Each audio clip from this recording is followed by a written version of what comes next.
Bismillahir Rahmanir Rahim. Alhamdulillahi Rabbil Alameen. Jazakallah khair everyone for attending. Today's lecture is going to be the third part of our series on Al-Andalus. So today's lecture will be focusing on two very controversial empires to the Western academia. That is the Almoravids and the Almohads, or the Almorabitun and the Almowahidun. And the reason why they're quite controversial within Western academia is due to their treatment of non-Muslims. But we'll see how this is a form of propaganda and it wasn't as black and white as you may imagine and have heard. So to give you a bit of context regarding the situation in Al-Andalus is that lecture one, we talked about the early Arab conquest. Well, they call it the early Arab conquest, but it was comprised of many Amazigh, more Amazigh than Arabs, but they call it the early Arab conquest. So the Muslims, they conquered Al-Andalus. And then in that lecture, we saw how the problems they encountered, the early problems that occurred under the first few rulers of Al-Andalus. Then in part two, last week, we looked at the golden age in Al-Andalus. We saw how not only the Muslims had a golden age, but the Jews also had a golden age in Muslim Spain. And the reason for this was due to one ruler by the name of Abdul Rahman III, who declared himself the Caliph and fostered a golden age for the religious groups within Al-Andalus. However, because he was such a strong leader, because he was, able to consolidate power, it actually became the undoing of the caliphate. Why? Because his son, Al-Hakam II, didn't have to focus on the day-to-day runnings of the state. He left it to his advisors. Meanwhile, he just focused on on his intellectual pursuits. So reading books, seeking knowledge. Remember last week we talked about how he had between 400 to 600,000 books in his personal library. So because he was not focused on running the state, and he left it to his advisors, when he got a health concern, he got a stroke 2 years before he died, he left it completely to his advisors. And then it was during that time that we see political intrigues between his advisors and people within the hierarchy. And as a result, one man props up, and his name is Muhammad ibn Abi Amir, also known as Al-Mansur. And yes, the way he rose to power wasn't all sunshine and rainbows. However, he was able to stabilize the situation in Al-Andalus. Why? Because when Al-Hakam suffered that stroke and then he died, his son was only 10 years old. His son was only 10 years old, or 12, 13, around there. He was in his early teens. So there was political instability. And for the first time since the history of Al-Andalus, they attacked in the heartland of Muslim Spain, the Christians in the north. So the situation wasn't good. However, Al-Mansur picked up the pieces and he led over 50 campaigns, fi sabilillah, against the northern Christians, not losing a single one. And that's why he's called Al-Mansur, the victorious. And he reigns as the de facto ruler, meaning the ruler that he rules it, but in reality, the de jure ruler, which is the person who has the title of the ruler, was Hisham II, the Caliph. So he rules from 982, circa around there, up until 1002. And he dies, and when he's buried, he requests them to put the dust of his campaigns in his grave. Why? Because there's a hadith about someone fighting in the cause of Allah and is covered in dust will never enter the hellfire. SubhanAllah. So he died in 1002 CE, and his son Abdul Malik came to power. And Abdul Malik was not like his father. You see, his father, yes, he had noble lineage as they viewed it back then. He was from a family that descended from the conquerors, the early conquerors of Muslim Spain in 711 and around that time. However, he wasn't from the wealthiest families. So he had that, that oomph, that vigor to climb up the ranks. as we discussed last week. However, his son was different. His son was an open fasik. He would drink alcohol. He was lazy, ill-disciplined, because he grew up with that wealth that his father had acquired. So, there was issues there. And people were kind of worried where the state was going because, Abdul Malik wasn't as strong as his father, Al-Mansur. Though this all changed in 1006. So 4 years after he becomes the ruler or the Hajib, because he never called himself the Caliph. And we'll get into due course why his one of his siblings claims the title of Caliph and it causes all these problems. But he goes on a campaign to Pamplona, which is in the north, and he nearly dies. Furthermore, there's political intrigue. People are trying to get power off him and there's dissent within the hierarchy. So what happens? He decides to reform his character. He's like, I'm not going to drink anymore. I'm not going to, be this lazy guy. I'm going to be focused. So he reforms his character like that. SubhanAllah, overnight, he reforms his character, showing that one thing, Allah can change your heart like that. So he reformed his character and he began to go on campaigns. He went on a campaign in the following year, in 1007, and he achieved a victory against the northern Christians. And everyone was happy. Everyone's anxieties were calmed because they thought, oh, this is the end again. But, alhamdulillah, he was able to achieve a victory, and as a result, people were calm. However, his reign was short-lived. Why? Because the following year, he died.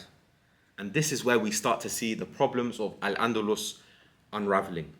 So his half-brother, Shanjul, also known as Little Sancho, assumes the title.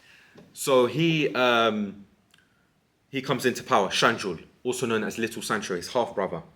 And regarding Sanjul, he wasn't as, savvy, as cunning as his brother and his father. Why? Because his brother, Al-Mansur, his father, and Abdul Malik, his brother, they were cautious to play on the fact that they were the actual rulers. So they would say, okay, Hisham, you're the Caliph. We recognize you as the Caliph, but we'll run the shots of the empire. So they were cautious. So everyone in the empire, everyone in Al-Andalus would see that there was stability, that there was, continuity. Like it was fine. Everything was hunky-dory. That's how they saw it. However, Shanjul was different. He was not very clever with how he conducted himself. So what did he do? He decided to first give him grandiose titles. For example, Al-Nasir, the victorious, and Al-Mamun, meaning protected by God. Sorry, it's not Nasir, it's Nasir al-Dawal, meaning victory for the dynasty. Not just that, he also told Hisham II, I want to be the Caliph, make me the Caliph. And Hisham II agreed. He agreed to it. However, this was the final straw. Because, you know what, Hisham II was 40 years old at this time. Yes, he was in his own world. He was, people thought maybe he wasn't right in the head and he was just, enclosed, imprisoned, but in like a kind of palace. So this is where we start to see the issues of Al-Andalus unraveling. This causes a civil war that lasts from 1009 to 1031. And it's a great shame, this civil war. Why? Because the Medina Zahra, what we talked about last week, it got destroyed. It got destroyed by some angry, an angry mob. Furthermore, the Caliph switched, like there was multiple Caliphs. They would put one Caliph. For example, it was Hisham. Then it was Suleiman, who was a descendant of Abdul Rahman III. Then they put another Caliph. Then afterwards, they put Hisham again. So they were chopping and changing the Caliphs that were, the people that had the right to become the Caliph. And then afterwards, another dynasty is placed on the throne, or they placed themselves, and that is the Hamudids. They were of Arab lineage, and not to be confused with of a similar name in North Africa. The Hamudids, they also claimed themselves to be caliphs in the 1020s, and there's civil strife across Al-Andalus, especially Cordoba. A lot of the infrastructure is damaged. Think about it. It used to be called the ornament of the world, paved and well-lit streets, all this amazing architecture, opulence, wealth. Yani it was like paradise on earth. But it all got destroyed within, what, 50, 60 years. Because people cared about the dunya more than they cared about the akhirah. So, as a result of this civil war, 30 petty kingdoms, 30 taifa states, as they call it in academia, called Maluk al-Tawaif, meaning party kings. Imagine 30. So the Iberian Peninsula has Spain and Portugal, and they're not big countries. It's not like, Iran, Pakistan, India. These countries are massive. Algeria is massive. Spain and Portugal are very small. There was 30 kingdoms within the Iberian Peninsula. 30 states. Why? Because everyone, governors, viziers, qadis, faqirs, all of them began to assert independence. So there was 30 Muslims. 30 Muslim rulers within the Iberian Peninsula. Any reason why they allowed themselves? Is it Because they cared about the dunya. So they all forced themselves onto being... Because when Al-Mansur was the ruler, he basically gave these governors, these independent, these governors all gave them power. And so as a result of, you're growing your power, maybe you establish a dynasty, a semi-dynasty, like your son comes into power. And this is how, it fractured. People didn't want to, pay tribute or give tribute or give bay'ah to the Umayyads in Cordoba. So there's 30 independent taifa states. And even though there's instability, you know what they would do? They would ask the Christians for soldiers. They would ask the Christian for soldiers, and you know what they would do? They would pay jizya. They would pay tributary taxes to the Christians just so they could fight other Muslims. Subhanallah. Because what did they care about? The dunya. Oh, I just want a piece of land. The amount of area they would take was very minuscule. They would fight each other. That's why they call it petty kingdoms or party kingdoms. Because they, the gains they made, and we'll talk about it in due course, was very minuscule. Despite the political chaos, despite the fact that had been a civil war and there was all these different taifa kings, culturally, Islamic Spain would reach new heights. Even though it was the ornament of the world in terms of opulence and infrastructure, in terms of luminaries and the Western academics, they love these type of philosophers and poets and thinkers, astrologers, but it reached new heights. And also commerce, agricultural and industrial output increased and was very good during that time, despite the fact that they would fight one another. The history of Al-Andalus, how they were given rizq, they were given prosperity throughout their time. From the 820s, they were rich all the way up until 1492, when the last stronghold in Muslim Spain fell. They experienced extreme wealth and opulence and prosperity. They had so much opulence, so much wealth throughout their time. Yet no Muslim state ever remained in Al-Andalus. After 1492, the Muslims, and we'll talk about that next week because that's the final part of this lecture series, you see how they were treated. So they had the most advanced civilization on earth. Even when everyone was fighting them, there was, cultural flourishing, there was economic flourishing, yet they lost it all. So let me give you, talk about the different taifa states. So we have the four main ones is Cordoba, Granada, and Sevilla, and the most important one is Toledo. And Toledo is the taifa state. What happens in Toledo changes the whole history of Al-Andalus forever. So regarding Cordoba, the leading citizens constituted a council. So it was like an urban republic. It was very different to how it was before. Emir had absolute power, or the Hajib had absolute power. Yes, it was led by the Banu Jawar, or the clan of Jawar, but they would meet up in a council in Cordoba and do the runnings of the state. And even though Cordoba, it lost its, prestige, it wasn't as prosperous as it used to be, it recovered some of it. For example, the Banu Jawar, the leader of the clan, when he, started to lead the Cordoba, even though it was an urban republic, he started to rebuild the infrastructure. Not all of it, but he started to rebuild infrastructure. And There was luminaries like Ibn Hazm and Ibn Zaydun who went to Cordoba and done, their intellectual works, right? So we also have Sevilla. And Sevilla was the second richest city in Al-Andalus. It was the second richest city within Muslim Spain. Of course, Cordoba was always number one, but Sevilla, especially in the 10th century, it started to gain prosperity. And it was first ruled by a triumvirate of a Qadi, a Faqih, and a Vizier. However, a man by the name of Abul Qasim Muhammad ibn Abbad, who was a Qadi, he assumed the leadership position and he became the hereditary ruler of Sevilla. And Sevilla was known as the land of poets during the Taifa period, they're fighting each other, they're paying jizya to the Christians and the Christians are trying to cause all these issues. Poetry is flourishing within Sevilla as a result. And then we have another one, the city of Granada. And the rulers of the city of Granada is from a dynasty called the Zirids, and they're from modern day Algeria. And it's led by a man called Zawa ibn Ziri. He actually gets support by, guess who? The Jewish population within Al-Andalus, within Granada. They support him, and so he assumes power in Granada.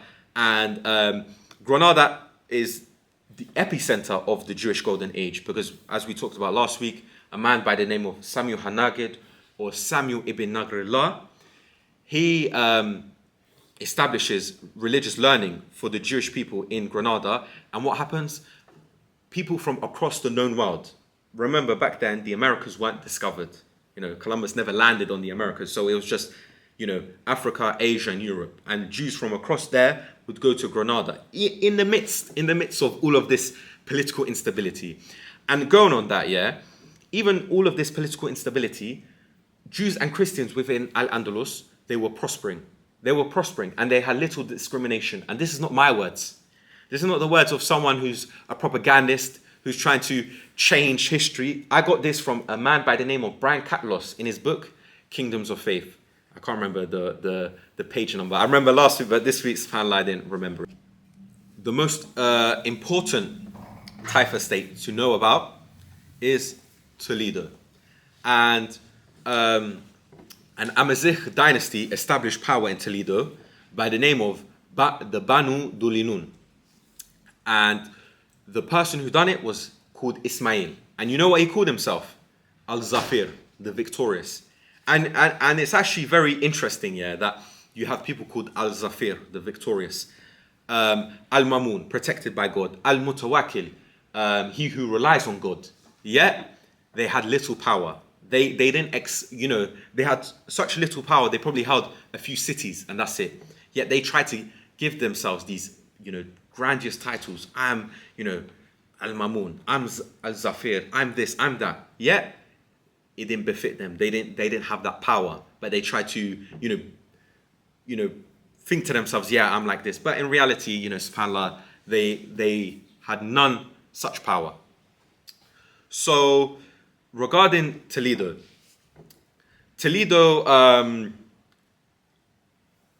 there was political intrigue within Toledo. So only 7 years after the end of the Civil War, in 1038, there was political intrigue where his cousin, Abdullah, so I'm talking about Ismail now, his cousin Abdullah had killed the king of Zaragoza by the name of Mumdir. And you know what he done? How Ismail reacted? He asked upon the Christians. He was like, can you help me? Can you help me? Because we are about to, there's all these issues, there's this political instability. But you know what the Christians said? We demand our land back. And he never sent in any help at all. So he demanded help, but he was like, you know what? This is our land, get out of it. So he thought he would get support from him. But subhanAllah, he, never received such support. So his son Al-Mamun inherits the kingdom. And again, he's looking for support to the northern kingdoms. He's asking them for troops and soldiers and and as a result, he has to pay money to them. He has to pay a tributary tax. And then this worsens in the 1050s and 1060s, the situation in Toledo. Why? Because Fernando I of Castile, and Castile is one of the kingdoms in the north, they start raiding into Toledo. They start raiding into Toledo. Because Toledo is basically on the border between the Taifa states, Al-Andalus, and the northern kingdoms. And he began to raid deep into Al-Andalus, taking herds, property, and prisoners. And he didn't want to conquer them just yet. He didn't want to conquer them. Why? Because it would be more expensive and it was more risky. So what he would do, he would raid them, and then he would extract a tributary tax. So this was the situation of Al-Andalus at the time. So he was exercising his power essentially? Yeah, he was exercising his power in two ways: raiding and taking money from them, subhanAllah. However, despite the fact that there was all these issues in Toledo, there was all these issues. They were getting raided, they were paying taxes. Toledo was a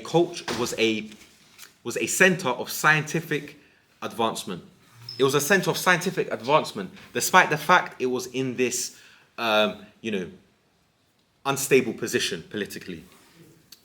And the reason why it flourished scientifically was due to the fact that when Al-Mansur, he purged the library, as we talked about last week, he purged the library because some books were seen as un-Islamic, unorthodox, contrary to Islamic law. Some of these books, they were smuggled into Toledo. And then they used these books to do their advancements and their breakthroughs and that kind of stuff. Assalamu alaikum. So Fernando I dies. Back to the main point. Fernando I dies, and he thinks there's some sort of respite. The king of Toledo. He thinks there's some sort of respite. Why? Because Fernando I dies, and his realm is divided up between his sons and daughters. So he's thinking, the ruler of Toledo, the king of Toledo, Al-Mamun. He's thinking, it's a good situation. He's died. Castile has been divided up between his progeny. This is a good situation for us. However, the ulama are unhappy with Al-Mamun. They are unhappy with Al-Mamun. So what do?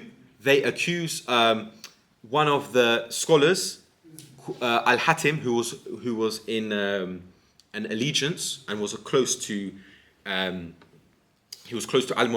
Al-Hatim, of heresy. So what does Al-Hatim do? He goes to Sevilla, and which is ruled by Al-Mutamid. And Al-Mutamid betrays him. So Al-Hatim is given the death sentence. And as a result, and then again, Al-Mamun is then poisoned by his physician because Al-Mutamid pays the physician. So all of these political intrigues occur. So what happens? His grandson, the grandson of Al-Mamun, Al-Qadir. So, Al-Qadir is the powerful, right? See, he was not powerful at all. Why? Because Al-Qadir was weak. He was a very incompetent ruler, so he fled his kingdom when there was a rebellion against him, because they were thinking, what's going on? The situation isn't, good. There's all this political intrigue. Al-Mamun died. Al-Hatim is getting accused of heresy and he's sentenced to death. So all of these things are happening. And then Al-Qadir, weak leader, he gets pushed out. So where does he go? He goes to Alfonso VI. And Alfonso VI is the son of Fernando I. And Alfonso VI is very clever. And he's one of the few Christian rulers in Al-Andalus, in Spain, in the history of Spain, that actually, gave good treatment to the Muslims. And we'll talk about it in due course. So Alfonso VI, he begins a siege of Toledo. He begins in 1084. Because he's seen the situation, he's like, I'm going to play on this political instability. Al-Qadir has left, and there's no one ruler that's leading the state. So Alfonso VI, he leads a campaign for many months. And in 1085, it finally falls.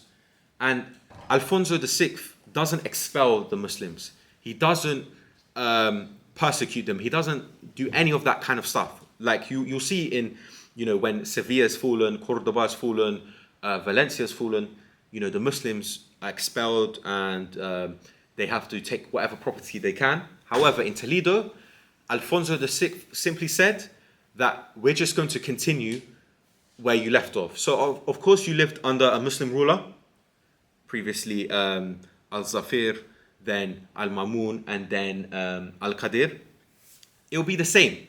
You'll just now be the dhimmi. You'll be the dhimmi under our rule, paying a tax and having self-autonomy. So this was what he promised. And Toledo shakes the Muslims. Because before that, Madrid, Real Madrid, you play football and whatnot, or they play football, sorry, in the Champions League. Madrid fell to the Muslims in the 1060s, as well as a city called Zamora. But no one cared.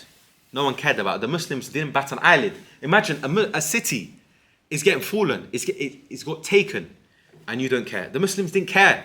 However, when Toledo fell, when it fell to the Christians, this was a wake-up call. This was a wake-up call for the Muslims, because they were like, this is an economic and cultural hub. People are flourishing, even though there was political instability. People were flourishing, and so what happens? They call upon the Amazigh in North Africa, the Almoravids, also known as the Almorabitun, and Al-Mutamid, the person who he betrayed Al-Mamun. He got him killed, and he allowed for the death sentence of the scholar that was accused of heresy, Al-Hatim. He called upon the Almoravids. He called upon Yusuf ibn Tashfun, rahimahullah. He called upon them. He said he would rather be a camel driver in Africa than a swine herder in Castile. Meaning that he would rather, work with camels in the Atlas Mountains or in North Africa than, raising pigs in Spain. So, who are the Almoravids? What are their origins? So, first and foremost, they didn't just appear out of nowhere. They didn't just, come to save the day in 1086, defeating the Christians at the Battle of Zalakad. It wasn't just, they didn't appear out of nowhere, right? So, the story of the Almoravids actually starts much later. So, a man by the name of Yahya ibn Ibrahim, he was of the Gulada tribe, which was part of the Sanhaja, which was part of the overall Amazigh. So you've got the Amazigh, you've got the Sanhaja, then you've got the Gudala tribe. And he performs the pilgrimage to Mecca around 1035 to 1038. And you see this in history, where people perform the pilgrimage for the first time, their hearts change. They're like, you know what, I need to reform my people. For example, Malcolm X, what was he practicing? Like some variation of Islam, well, not even Islam, that was Nation of Islam. It was very, they had all these different beliefs and stuff like that. Then you also have a man by the name of, many of you won't know him, he's called Haji Shariatullah, and he's from Bengal. And he was in the 18th century. He went to Hajj, perform Hajj. And before, in the Bengal region, there was a lot of practices intertwined. Astaghfirullah, the practices were on a madness. They believed their Hindu deities, you can imagine, they believed their Hindu deities were Allah, astaghfirullah, and all of that. They would mix Islam and Hinduism together. This is the 18th century in Bengal. So a man by the name of Shariatullah, this is, and I found this in the book, The Rise of Islam and the Bengal Frontier by Richard Eaton. And he talks about how he went to 18th century Mecca. And do you know who he met? Muhammad ibn Abdul Wahhab. And because of that, he got influenced, bringing people back to Tawheed, bringing people back to, worshipping one God, no idols, no shirk, all of that kind of stuff. So he went to Bengal and he started to reform the people of Bengal, because there was a lot of Hindu and Islamic practices infused together. And this is something very prevalent within the Indian subcontinent, even to this day. But back then it was even worse. But back to the main topic. Yahya ibn Ibrahim, he goes to Mecca, and he believes that he needs to reform his people. Why? because he believes that they don't, they're un-Islamic. They're not practicing the deen correctly. So when he's returning from Mecca, do you know where he goes? He goes to Tunisia, Kairouan. And Kairouan has a special place in Islamic history. When the Muslims conquered Kairouan, you know what they did? They established Kairouan as a new Muslim city. So Kairouan has a special place in Islamic history. Many of us, we don't know that it wasn't just some city that they took and they repopulated it and reestablished. No, the Muslims established this during the early Arab conquests. And he goes to Kairouan, and because he believes his people are they're in desperate need of religious education. And he meets a man by the name of Abu Imran al-Fazi. And this is a footnote in history, you don't need to know his name. And he asks him to send one of his students to instruct the Gudala, the Sanhaja, the Amazigh, his tribe, in Islam. But he doesn't send one of his students. Instead, he sends a letter to a man by the name of Wajjaj ibn Zawli. And Wajjaj ibn Zawli, who lived in a Rabat. And a Rabat is like a religious monastery. And this religious monastery was in the Sus Valley below the Atlas Mountains. So like modern day southern Morocco, southern Algeria, that kind of area. And he then Wajjaj ibn Zawli appointed one of his students by the name of Abdullah ibn Yasin to instruct the Gudala on Islamic law and rituals. So on Islam, on the basic fundamentals of the deen.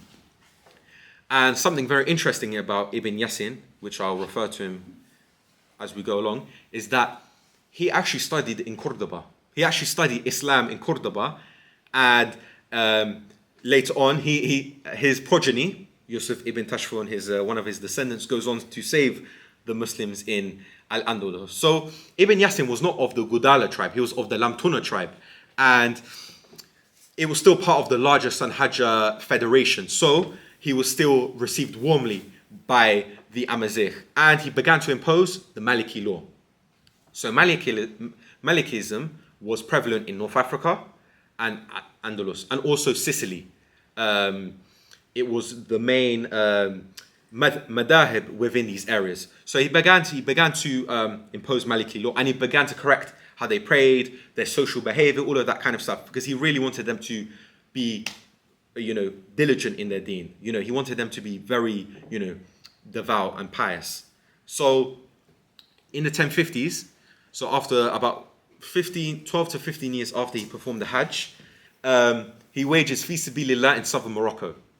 And they began to sweep through the Maghreb, North Africa. They began to sweep through, start taking lands, and because when the Umayyad Caliphate fell, and there was little petty kingdoms within North Africa, so the Almoravids started to take these regions, and in 1071 around there, they founded a very well-known city. Anyone can guess? I know you know. Can anyone guess? Marrakesh. Nowadays we go to Marrakesh, we might see the markets, we might go to, I don't know, what do you do in Marrakesh? Visit the center, the mosque. They founded Marrakesh. SubhanAllah. We think we just go on holiday there now. But these lot, founded Marrakesh, SubhanAllah. When I think about it, it's amazing. So in 1086, everybody in Morocco knows Marrakesh is a historical area. But people from outside Morocco, so I suppose the Westerners have a different kind of view. They have a much different view. So in 1086, the Almoravids, led by Yusuf ibn Tashfun, may Allah have mercy on him, he gathered the Amazigh troops alongside Andalusi troops, and they defeated the Christians at the Battle of Zalaka. They defeated Alfonso and his cavalry. Despite the fact that Alfonso, tried to do a well-designed assault, his efforts were that he'd done a good effort, but they were defeated by the Muslims. And as a result, it was such a historic victory. The ulama, the poets, people across Al-Andalus, they rejoiced. However, he didn't press on his advantage. Yusuf ibn Tashfun, he gathered his men and he returned back to Morocco or North Africa. Again, in 1088, he led another assault into, he crossed again the Straits of Gibraltar between Morocco, modern day Morocco and Spain, of course Gibraltar as well. They went across, and then again they fought another battle in 1088 called the Battle of Aledo. But this time they lost. Unfortunately, Qadar Allah, they lost. Then he returned for a third time, and this time he stayed for good. And what did he do? What did the ulama do? They passed a fatwa. They passed a fatwa saying that Yusuf ibn Tashfun's rule was halal. He was allowed to, rule the Taifa states, and the Taifa rulers were deemed illegitimate rulers. However, Yusuf ibn Tashfun was very diligent in his Islam. He didn't want to just usurp it like that. Even though he got a fatwa from the ulama of Andalus, he wanted extra validity. So what did he do? He got a very well-known scholar. Can anyone guess? He's a well-known Sufi scholar. Al-Ghazali, yes. He asked Al-Ghazali to ratify his, him being a ruler. He didn't want to be seen as a usurper. Rather, he wanted to be seen as the righteous liberator of Al-Andalus from the northern Christians. And one more thing that the Almoravids done that everyone loved was that they reduced all taxes. So of course, the jizya was kept, the zakat was kept, but any other taxes that were seemed un-Islamic or deemed, not in the Islamic literature, he removed them. So what did this allow people to do? This allowed people to have more money, and as a result, they loved the Almoravids. Initially, they loved the Almoravids. Firstly, because they reduced taxes. Secondly, firstly, they actually liberated the Muslims from the Christians, and then they gave lower taxes. So they were loved initially.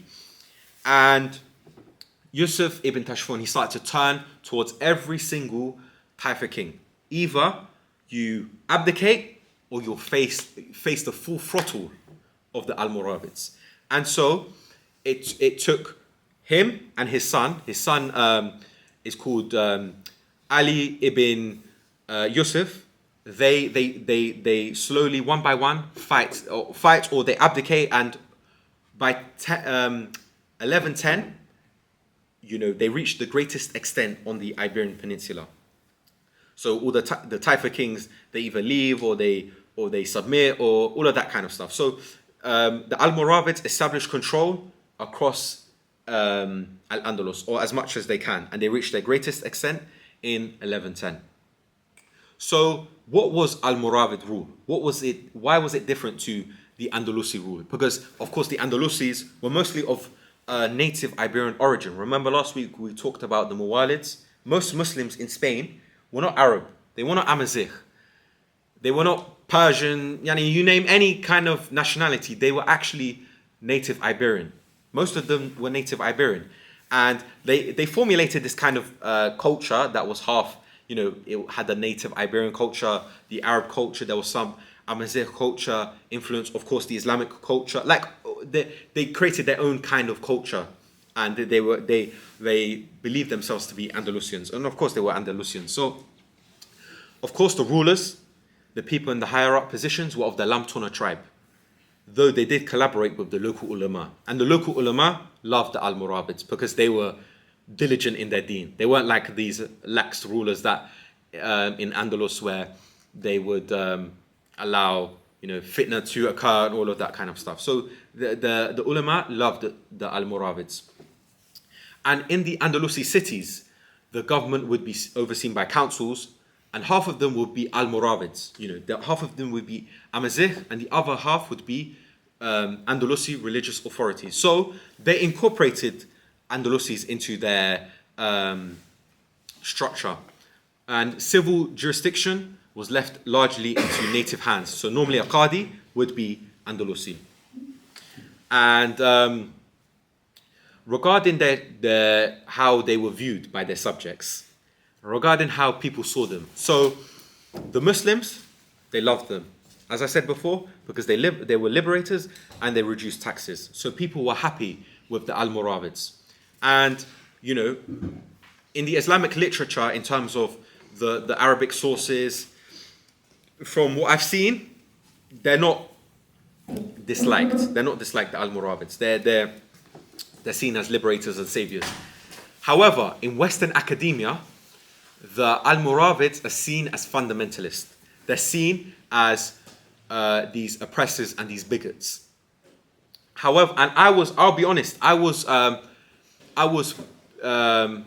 used to lean into this kind of persuasion, this type of thinking. I used to think the Almoravids, because I read some book called Ornament of the World by Maria Menosal, and the author was saying, the Almoravids done this, they done that, and they were fundamentalists. But in reality, this was not the case. The Almoravids were not fundamentalists doing madness. They weren't that crazy, right?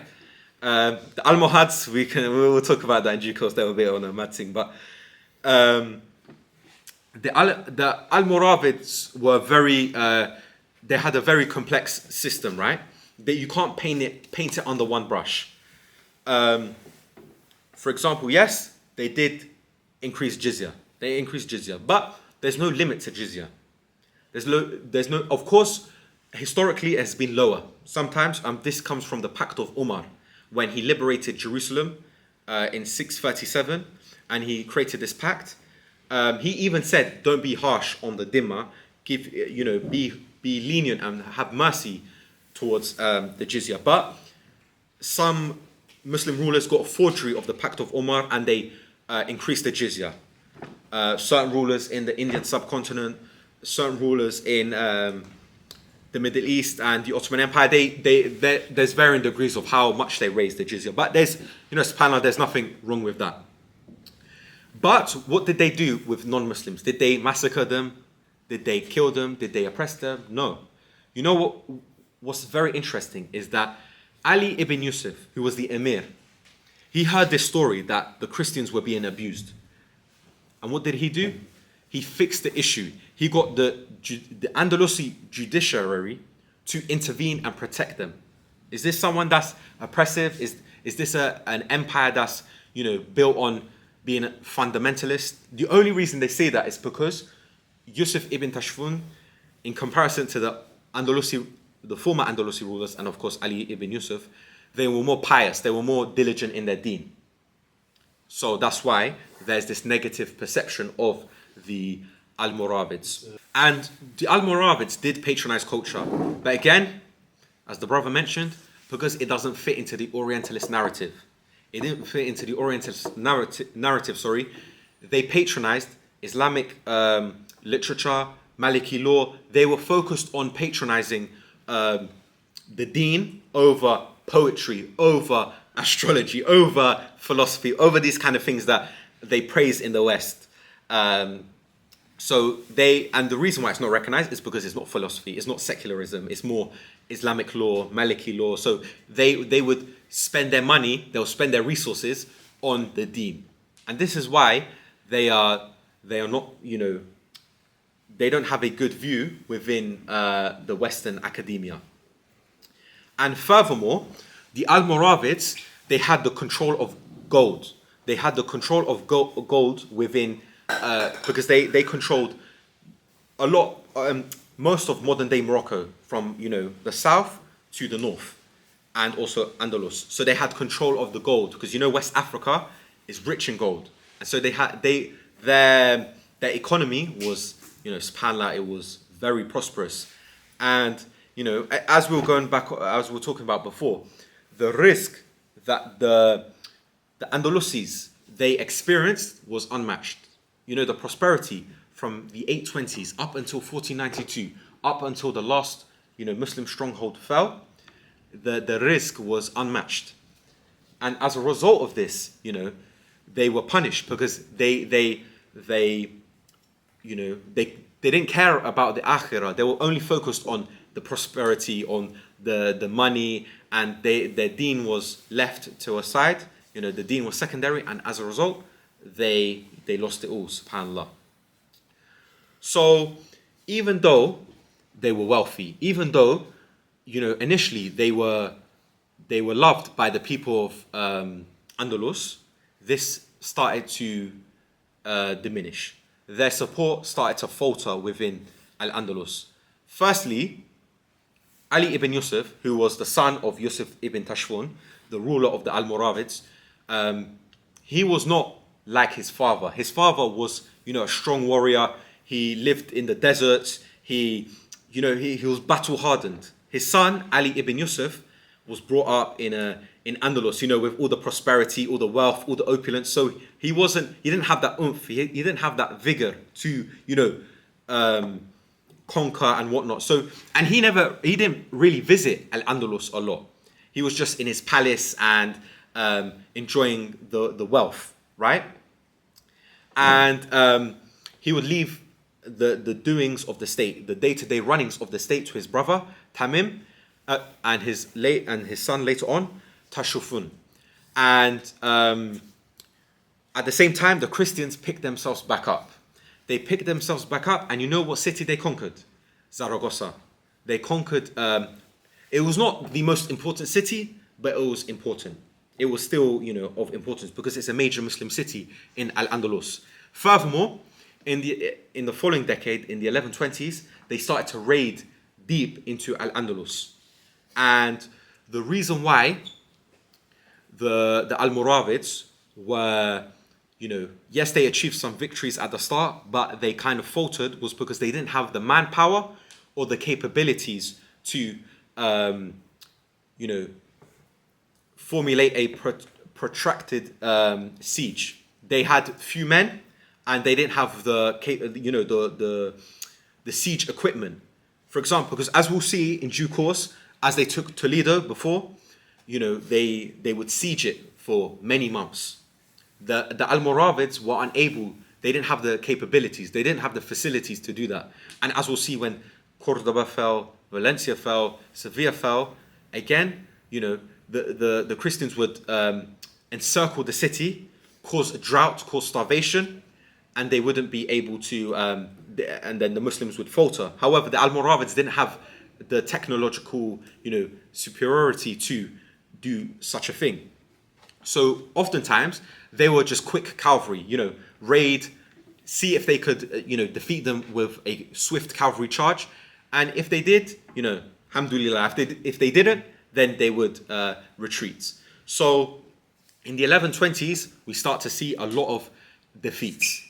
And furthermore, they reintroduced taxes that people disliked. So remember, when they first came, they reduced all taxes because they were proper diligent with Islam.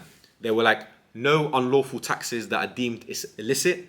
Un-Islamic taxes, we will remove them. But they reimposed them. And then what happened? People started to dislike them. So the two things that they were loved, the two things that people loved them for, lower taxes and being the liberators of Al-Andalus, it all changed. It flipped on its head. And so they started to lose popular support across Al-Andalus. And another thing is that we start to see open revolts. In the 1130s, we start to see open revolts because people are angry with the Almoravid government. And this is in Al-Andalus. And furthermore, these Mozarabs. So the Mozarabs are Arabized Christians. They are Arabized Christians that, as we saw in week 1, they were the martyrs of Cordoba. Then in week 2, we talked about how they were part of the golden age of Al-Andalus. And they collaborated with the northern Christians. Yeah, they collaborated with the kingdoms. So what did they do? They deported them. And not as a religious measure, not as a measure of we want to deport the Christians. No, because they collaborated with the enemies. And you see this, and you even see this throughout history, where these, they will deport or they will punish a religious group for political reasons. And this is, again, not my words, not the words of some Muslim propagandist that's trying to, show, Islam is this and that and the third. I come with honesty, and this is what they done. They deported them for political reasons. Yet they actually worked in the state.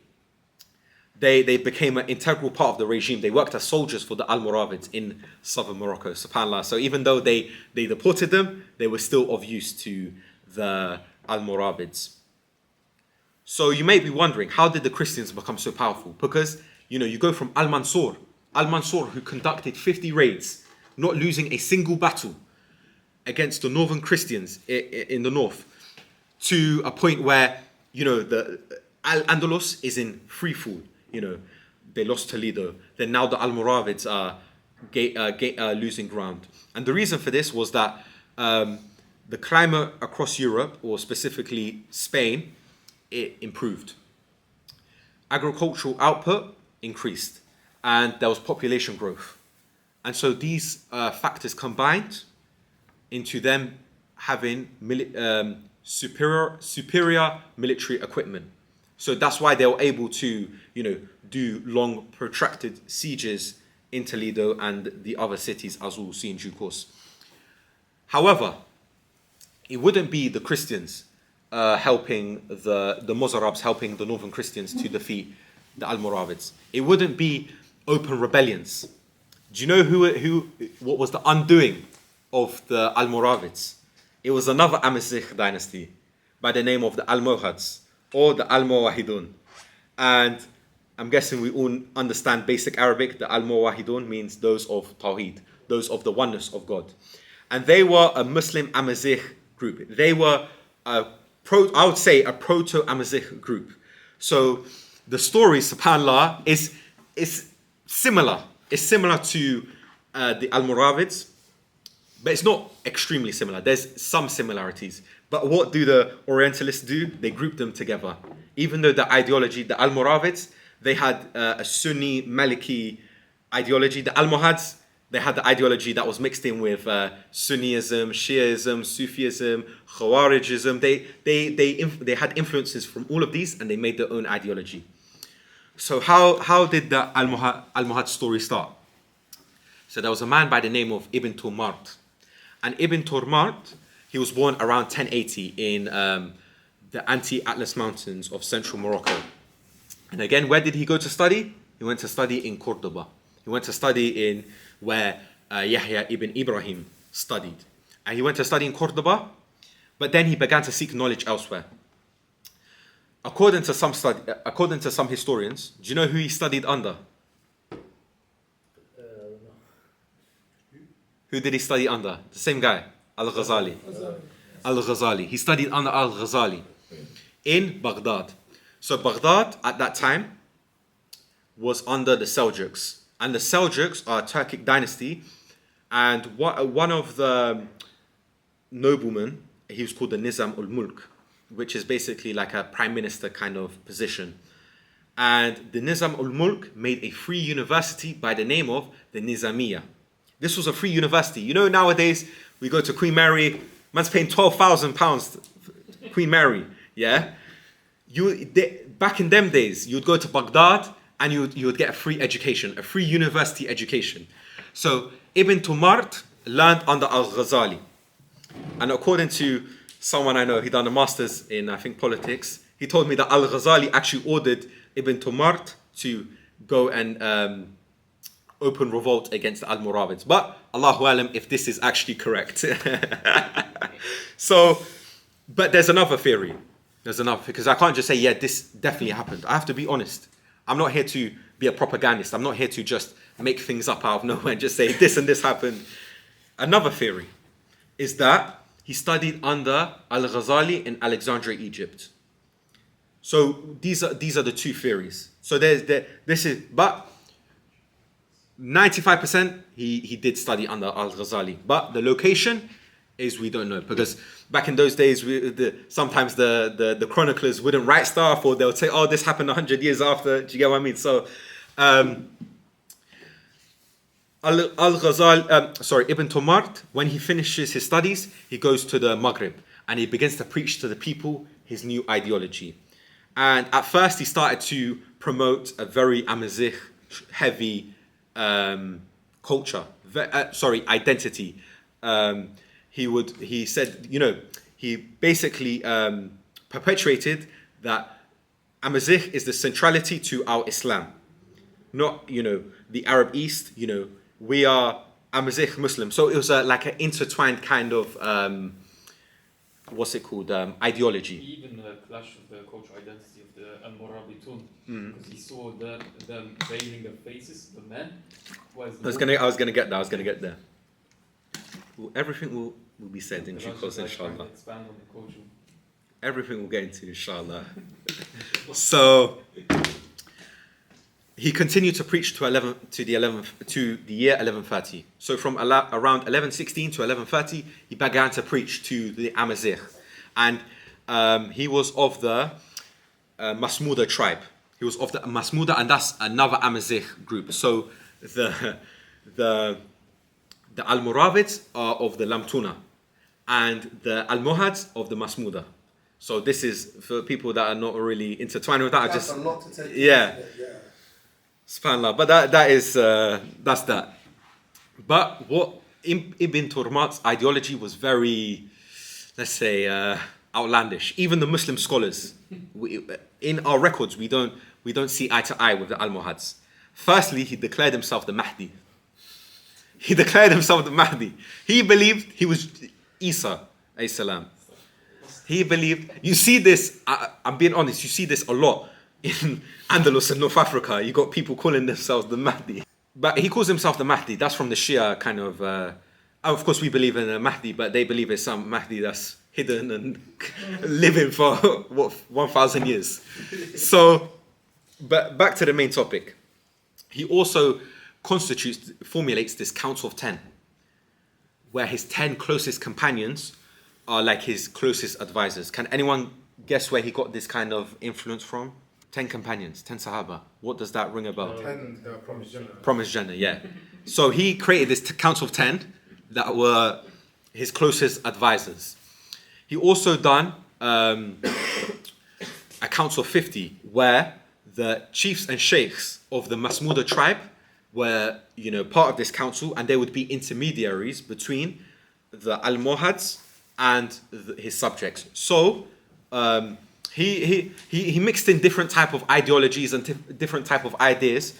And again, one thing he criticized the Almoravids is first, as the brother mentioned, is that they used to wear this kind of veil that you could only see their eyes. We've had the niqab.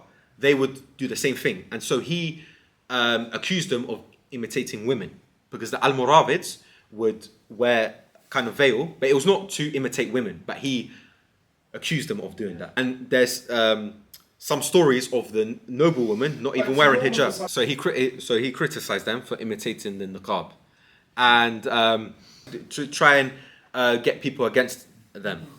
He also criticized the Almoravids for heavily relying on the Maliki fuqaha, so the Maliki jurists and scholars, because the Almoravids were, adamant on the Maliki law.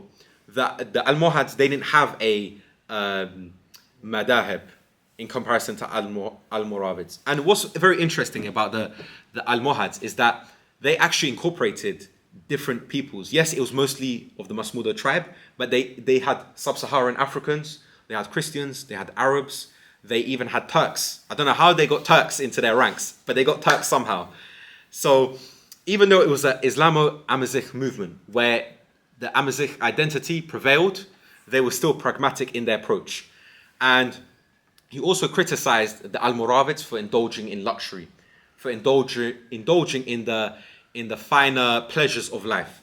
Because, what happened? When the Almoravids first came, as we said, they were battle-hardened, right?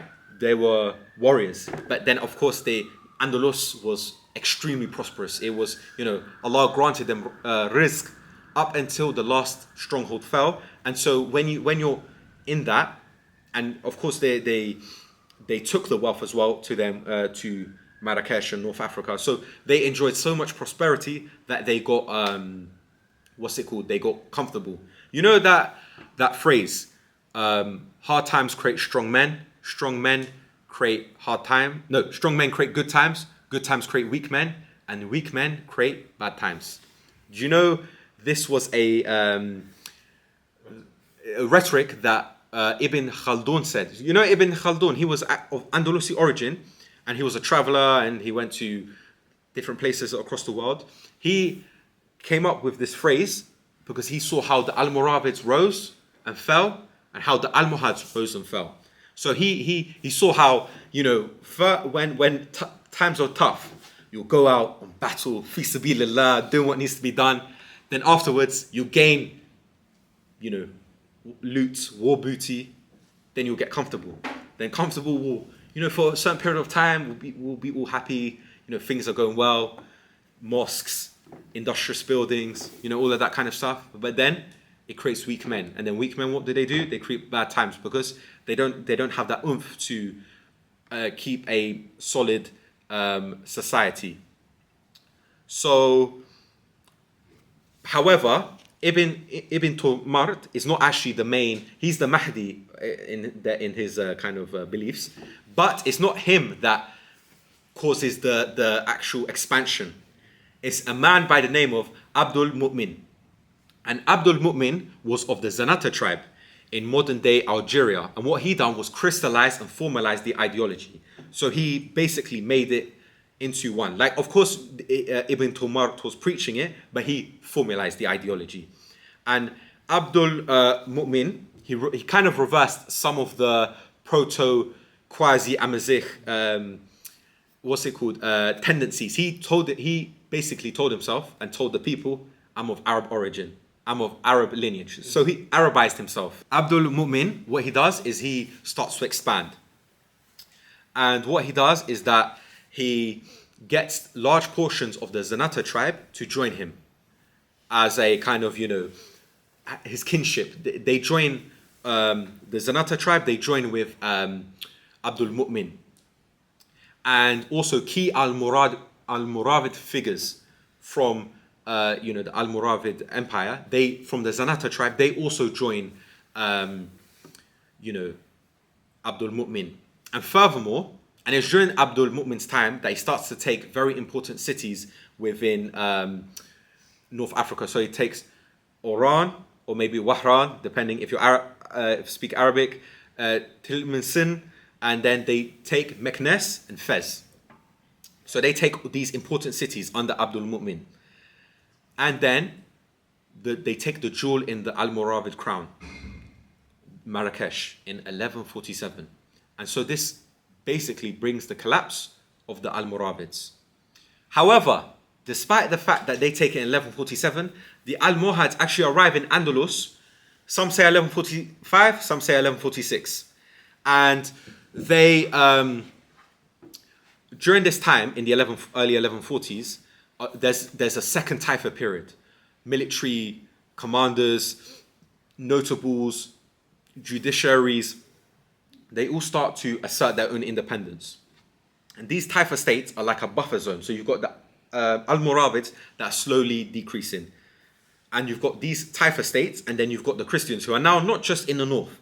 They're occupying parts of the Iberian Peninsula. So again, there's another problem,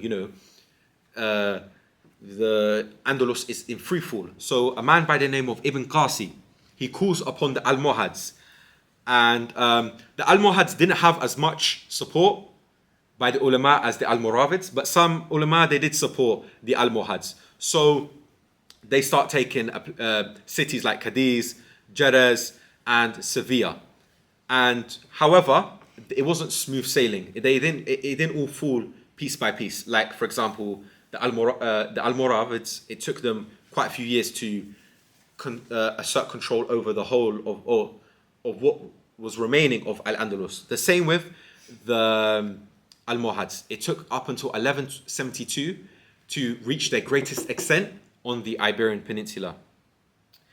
And Abdul Mu'min, he would go on campaigns, right? And he would go on campaigns to try and assert as much control as he wanted to, as he could. And in one of these campaigns, before he was about to go on one of these campaigns, he died. He returned back to Allah. And the reason why I'm saying this piece of information is because regarding that battle, he was about to fight the Christians who had just, one of the rulers, he had died. And so his kingdom split into two. So this was the perfect opportunity to seize, the situation, because the Christian king, he had died. And so there was, when normally these Christian kings died, or even Muslim kings, the empire would be split into two until the strongest would reassert control and reunite the kingdom. So he was about to fight them, but he died, qadarullah. So Muslims that rejected the Almohad ideology, they also fled. They fled to North Africa. What the Almohads would do is that they would send troops to the Christians to fight each other. Then they would get troops from the Christians to fight other Christians. So they would play the politics of the time, despite the fact that they had that ideology that was very, everyone is wrong except us.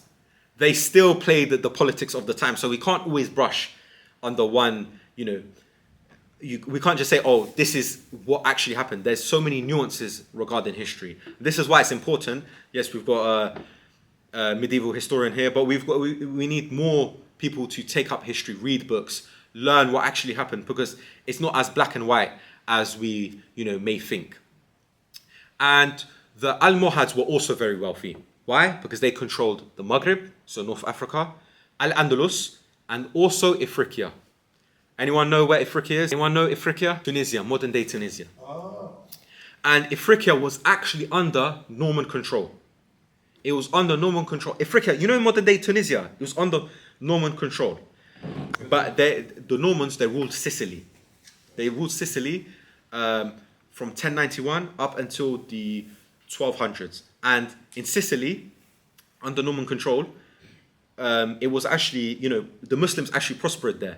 Despite the fact they were Christian rulers, they would, and this is very funny. Muslims they imposed jizya, but the Normans, they would impose jizya on the Christians, Muslims, in Sicily. They would do the same thing, and it's actually, and in the Sicilian language, it's the word jizya is actually in that language. It's spelled G-I-S-I-A.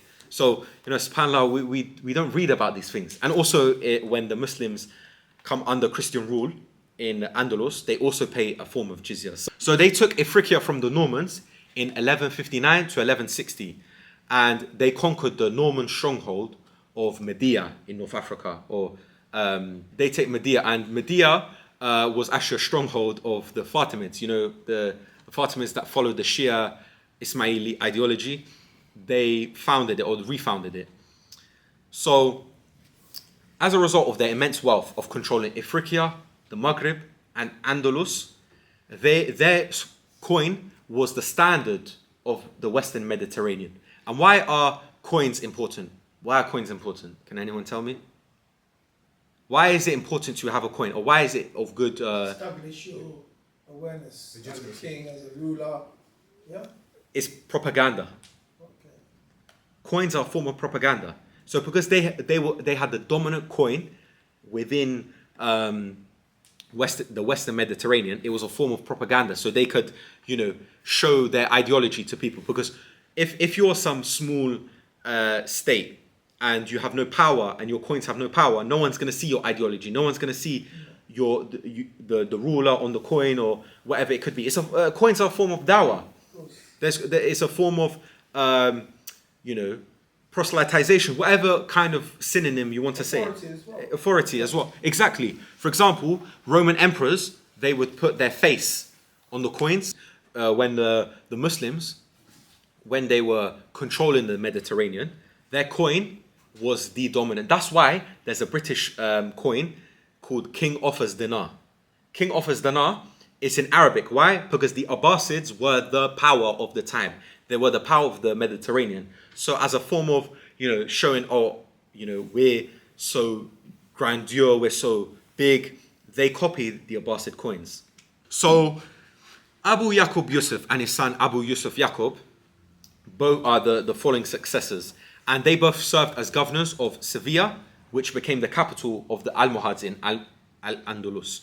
So Sevilla becomes the city in Andalus. Before it was Cordoba, now it's Sevilla. What did they start doing? They start building mosques. For example, there's this mosque in Sevilla, and it's no more. They built some beautiful mosque, according to the sources. And what happened is no more, because when the Christians took over the city, about 100 years later, they razed the mosque, and they put a cathedral. But we have one remnant of the mosque left, and that is the former minaret. called the Giralda Tower. Okay, so that's So this is actually, you know, kind of Amazigh bell tower in the middle of Sevilla, subhanAllah. So it shows you how history's we're all so connected and stuff like that. He also builds gardens, and you know, throughout Islamic history, they'll build mosques and gardens and these kind of things to, you know, show their kind of, you know, their status and their legitimacy. And one thing that Abu Yaqub does is that he builds a library that is said to have rivaled Al-Hakam's. So Al-Hakam built a library between 400,000 to 600,000 books. 400 to 600,000 books. And he built a library that was matching it. We don't know exactly what the number is, but it's matching that. So it shows you that he was truly on seeking knowledge, seeking ilm, and whatnot. And they also supported, the Almohad supported luminaries such as Ibn Tufayl and Ibn Rushd.